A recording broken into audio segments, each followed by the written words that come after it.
This Somali child is just 16 months old. He's dangerously close to dying from hunger, a victim of what may be the worst and least reported humanitarian crisis anywhere.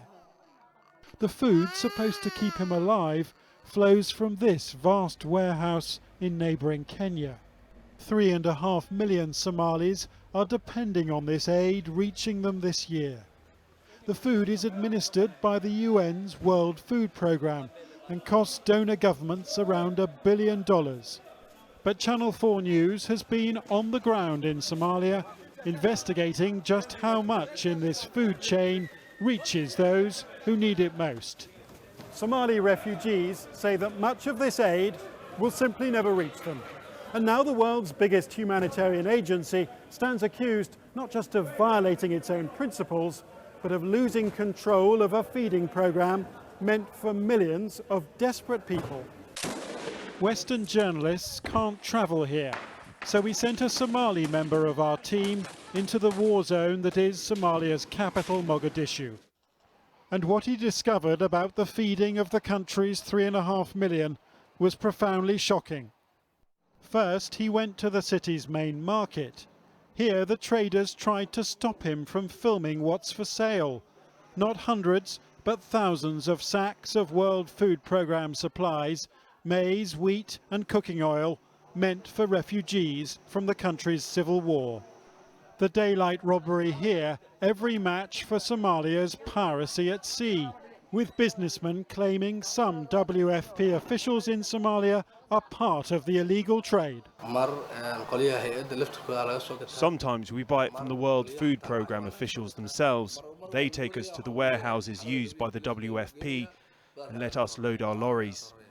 Next, our producer travelled up the main road from Mogadishu, tracing the route taken by hundreds of thousands of refugees fleeing the fighting, where 400,000 people live in makeshift huts in the largest concentration of refugees anywhere in the world. And among them he found Shukri Mualim. He's just 2 years old and, according to his mother, fell ill 6 weeks ago. 1 in 3 Somali children is malnourished. Little girls like Hawa Abdirrahman, only kept alive by Somali doctors. This tiny feeding centre, run by Médecins Sans Frontières, is overwhelmed by the weak and the hungry.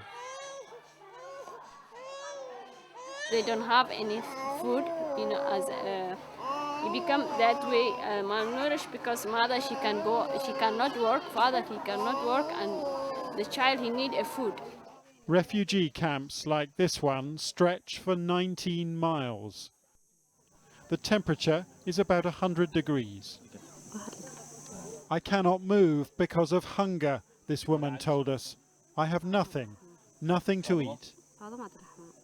How can I feed my baby, this mother asked, when I have no milk to give? The Somali member of our team spent 4 days visiting these camps, and the only food he saw being cooked was boiled leaves, often harvested by children. And again, camp elders blamed the World Food Programme, claiming food was being diverted away from the most vulnerable people. We see a lot of lorries, but not everyone gets their share.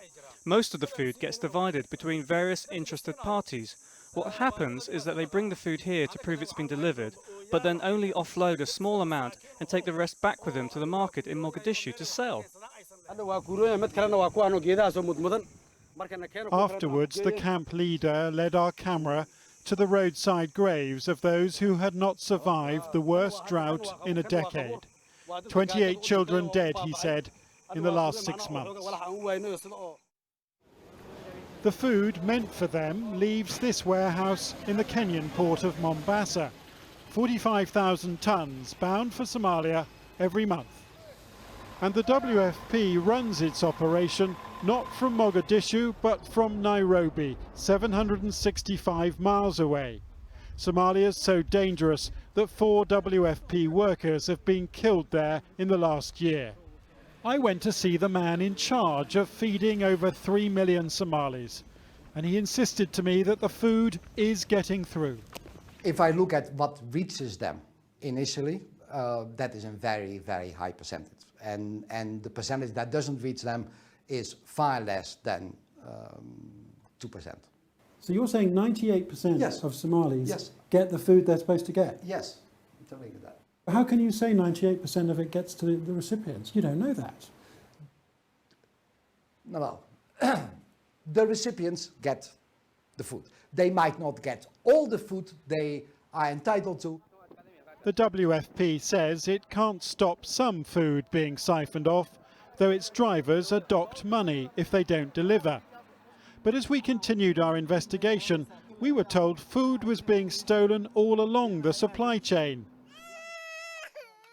In this camp, the elders told us WFP guards demand money for ration cards, and without those ration cards, families can't eat.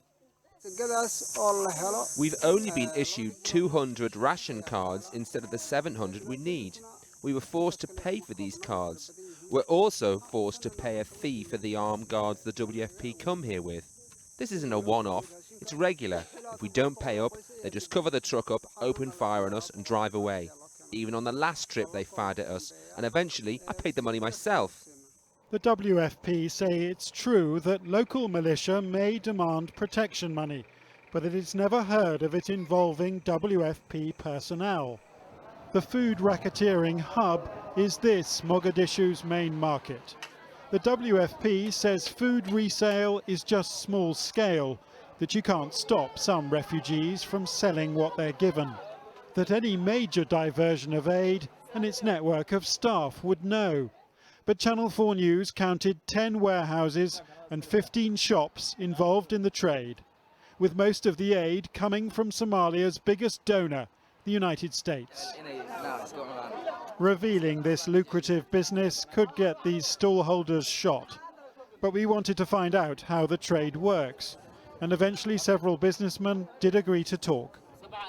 Many traders told us of fictional refugee camps, which are invented in order to be allocated food, which can then be sold.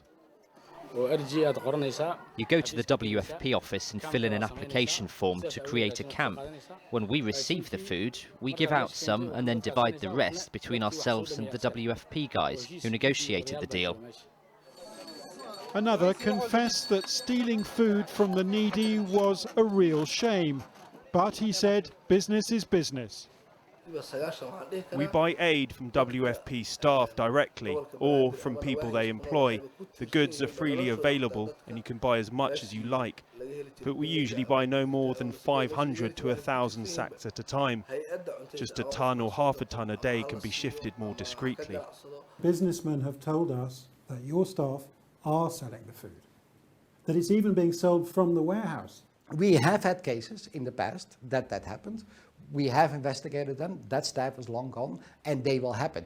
But it is not a prevailing. Yes, you have your problem areas. It's pretty important, isn't it? Otherwise the donors will turn around and say, well, we're not funding you. No, and that is our credibility then.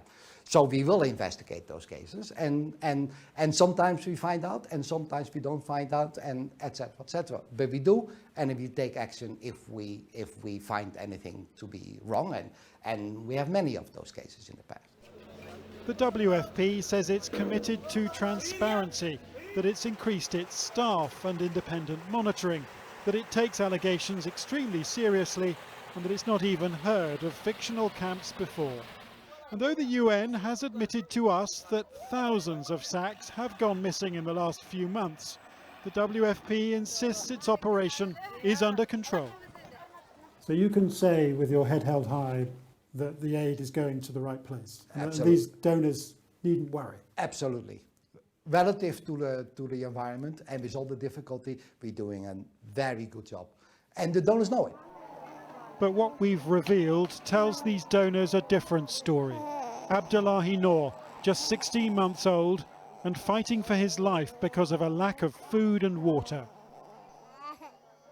In a humanitarian emergency so rarely filmed, that its horrors are almost completely hidden from the outside world.